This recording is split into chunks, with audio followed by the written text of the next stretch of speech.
சொல்லலாம்.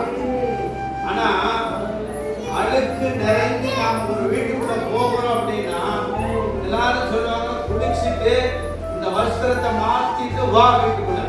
ஆனா என் இயேசுவானவர் நீ எந்த நிலையில போனாலும் கட்டி பிடித்து உன்னை முத்தம் கொடுத்து, நான் அல்லவா உன்னை உருவாக்குனது, நான் தான் உன்னை தேர்ந்தெடுத்து வந்திருக்கிறேன்.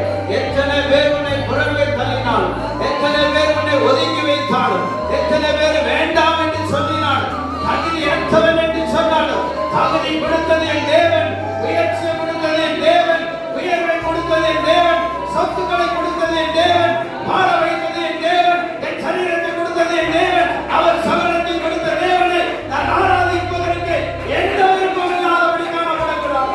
அவரை மகத்துவத்தோடு கூட அவர் நடுவில் இருப்பார். நிறைந்தவனா இருக்கலாம். நான் ஆசீர்வதித்து உனக்கு கொடுப்பேன் என்று ஆண்டவர் ஆணையிட்ட தேசத்தை உனக்கு தருவார். விசுவாசம் உள்ள சந்நிதியா இருந்தேன்னா, நேற்று நான் பிரசங்கம் பண்ணும்போது அங்க நான் சொன்னேன், எந்த இடத்துல நீ போய் ஜோம் பண்ணிட்டு வந்து அந்த இடத்துல நீ 2027 வீடு கட்டுவேன்னு சொன்னேன். அவங்க சொன்னாங்க, நாங்க ஏற்கனவே நடந்துட்டு வந்த பாச அந்த இடத்துல வீடு கட்டுவேன்னு சொன்னது எங்களுக்கு ஒரு மகிழ்ச்சியா இருக்குது.